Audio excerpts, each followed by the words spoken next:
Hai, masih bersama saya, Mr. G bicara. Tentu saja bicara tentang kebenaran berdasarkan fakta, data, dan realita. Teman-teman, kali ini saya ingin mengulas terkait dengan apa yang terjadi ya pada peristiwa yang dialami oleh Amar Zoni. Mungkin teman-teman masih ingat ya, Amar Zoni, seorang aktor Indonesia ya. Ya, meskipun saya tidak pernah nonton filmnya, tapi membuat heboh dunia maya ya. Amar Yoni divonis ya di rutan terkait dengan narkotika gitu ya. Apakah sebenarnya yang terjadi pada Amar Yoni? Konon kabarnya Amar Yoni sudah memasuki tahap proses pembacaan pledoi. Setelah tuntutan, kemudian Amar Yani membacakan pledoi.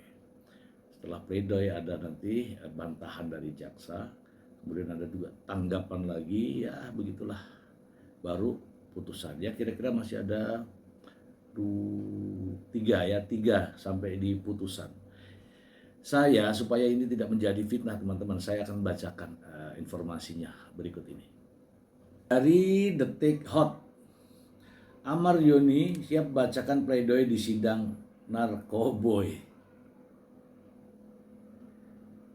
Jakarta, aktor Amar Yoni kembali menjalani sidang kasus penyalahgunaan narkoboy di Rutan Salemba. Agenda hari ini adalah pembacaan pledoi dan nota pembelaan dari terdakwa. Diketahui sebelumnya Amar Yoni dituntut 9 tahun penjara. Dalam kasus tersebut menjelang sidang, Amar Yoni mengaku telah menyiapkan pledoi yang sebelumnya disampaikan kuasa hukum mencapai 100 halaman. Saat ditanya mengenai kondisinya hari ini, Amar memastikan dalam kondisi sehat. Alhamdulillah sehat, mohon doanya teman-teman semua ya, kata Amar Zoni. Amar juga mengungkapkan momen lebaran di mana turut menjalankan ibadah sholat Id juga menjalankan di dalam tahanan. Ia mengaku hanya merayakannya di dalam sel tikus. Kemarin di sel T saja. Ketika dikonfirmasi kembali, Amar menegaskan memang menghabiskan waktu lebaran di sel. Ya, di sel T saja. Lebih lanjut, Amar menyebut sudah sekitar 3 bulan berada di sel. Ia pun meminta doa agar proses hukum yang dijalaninya bisa berjalan lancar dan tidak berada di sel T, sel tikus, bahkan masuk ke Nusa Kambangan lagi. Sudah 3 bulan sekarang, sampai sekarang, makanya minta doanya nanti. Mudah-mudahan semua urusan kita bisa turun blok gitu kan. Di keluarga binaan lagi dan enggak diterbangkan ke Nusa Kambangan. Mudah-mudahan doain saja. Dalam pledoinya, Amar mengaku akan membuka sejumlah hal diharapkan bisa menjadi pertimbangan hakim. Sehingga nantinya jadi pertimbangan hakim. Salah satu poin pentingnya ya saya akan menceritakan segala macam rahasia-rahasia. Ya mudah-mudahan ini bisa jadi bahan pertimbangan hakim segala macam. Saat ditanya lebih lanjut terkait keberatan dalam pledoi, Amar belum bersedia memberikan penjelasannya. Nanti kita ngobrol lagi, oke? Makasih, tutupnya. Oke, kita bahas saja yang ini ya teman-teman. Saya tidak akan menceritakan pledoinya karena itu materi hukumnya, tapi yang jelas begini. Posisi dari Amar Yoni sekarang ini posisinya adalah residivis teman-teman. Jadi ketika seseorang sudah dihukum, sudah divonis, sudah memiliki kekuatan hukum tetap, kemudian tersandung lagi masalah yang sama, itu namanya residivis. Seperti kita ketahui sebelumnya, Amar Yoni juga bermasalah dengan persoalan ini, termasuk masalah sebelumnya juga masalah yang sama. Inilah pada akhirnya, ya tadi juga disebutkan ya, pada akhirnya Amar Yoni yang ini yang keempat kalinya ya, persoalan ini yang keempat kalinya. Sehingga dari sinilah menimbulkan permasalahan di rumah tangga. Amarjoni akhirnya bercerai dengan istrinya Iris Bella dan berpisah dengan kedua anaknya, ya. Kemudian Amarjoni saat ini sedang pledoinya sudah banyak ya beredar di mana-mana. Itu ada menyinggung sih masalah tentang Iris Bella. Jadi katanya sih ya, perpisahan dengan Iris Bella inilah yang menyebabkan terjadinya ini. Bahkan mengatakan bahwa titik terendahnya adalah ketika berpisah dengan Iris Bella. Padahal Iris Bella juga sudah mendampingi ketika pertama kali, kedua kali, akhirnya nggak mungkin ya mengambil keputusan. Teman-teman, apa yang akan terjadi pada putusan nanti? Yang jelas, begini teman-teman, kalau putusan itu terkait dengan apa yang diperbuat sekarang, pastilah akan memberatkan teman-teman. Karena itu akan menjadi pertimbangan hakim. Apa namanya ya? Gelar ya. Gelar residivis itu akan jadi pertimbangan hakim, bukan pertimbangan yang meringankan, justru memberatkan. Nah, tadi ada kata-kata ya dalam berita ini, kata-kata selti.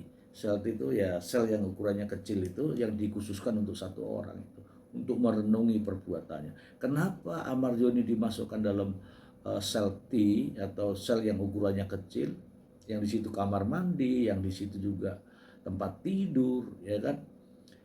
Ini maksudnya adalah perbuatan ini bukan perbuatan main-main. Ketika tahapan seseorang untuk masuk ke selti juga nggak mudah. Nah mungkin ya penilaiannya bahwa Amarjoni ini residivis, maka dimasukkan ke dalam selti. Bahkan Amarjoni mengatakan kalau bisa di blok yang seperti teman-teman yang lain. Teman-teman yang lain kan kalau normatif ya dijalani aja satu sel kemudian banyak orang. Dan ini yang ditakuti oleh Amarjoni ketika jangan sampai diterbangkan lagi ke Nusa Kambangan. Ingat ya namanya Nusa Kambangan adalah penjara yang di sana dihuni oleh para pelaku-pelaku kriminal yang kategori berat gitu loh. Nah, apakah Amarjoni kategori berat? Beratnya bukan masalah berat perbuatannya, tetapi justru terus dilakukannya itu loh yang membuat beras. Baru keluar begitu lagi, baru keluar begitu lagi. Yang ini bahkan belum keluar sudah melakukan lagi. Contohnya seperti itu. Nah terkait pembelaan ya teman-teman ya, itu sah-sah saja. Saya rasa kalau pembelaan itu nggak perlulah kita membela diri, justru pengakuan kejujuran itulah yang akan menyentuh hakim.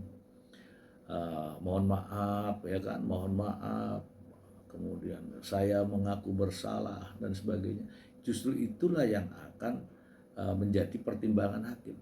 Tapi kalau mau mengelak dari tuduhan, mengelak dari dakwaan, sementara fakta-fakta persidangan terbukti misalnya ya, itu akan memperberat teman-teman, akan memperberat. Ya seperti inilah yang terjadi. Namun demikian ya saya tidak tahu berapa lama nanti putusannya karena saya nggak ikut intervensi. Namun saya hanya memberikan penjelasan kepada teman-teman semua. Karena sidang ini sudah terlalu panjang, terlalu ramai memakan waktu, dan beredar begitu banyak di berbagai media. Bahkan isu terakhir adanya hubungan antara Amarjoni dengan Dr. K. Wah itu rame, itu rame. Saya tidak tahu apa motivasinya, namun demikian di berbagai media sosial itu sangat ramai sekali. Bahkan di podcast pun rame ya kan. Ya saya tidak tahu. Intinya adalah ketika jaksa sudah menyampaikan dakwaannya di persidangan, jaksa harus bisa membuktikan. Nah, sebaliknya Amarjoni, ketika jaksa sudah membuat dakwaan dan membacakannya di persidangan, Amarjoni harus bisa membantah, tapi dengan bukti. Bukan hanya membantah, mengelak, tapi dengan bukti untuk mematahkan dakwaan daripada jaksa. Nah, sekarang ini jaksa telah menuntut 9 tahun penjara. Bagaimana? Ya kan? Ini masalah apa? Kan begitu ya nggak? Ini masalah berat teman-teman. Itu sajalah intinya saya mengabarkan kepada teman-teman semua. Ya semoga saja informasi ini bermanfaat untuk kita semua. Terima kasih. Bye.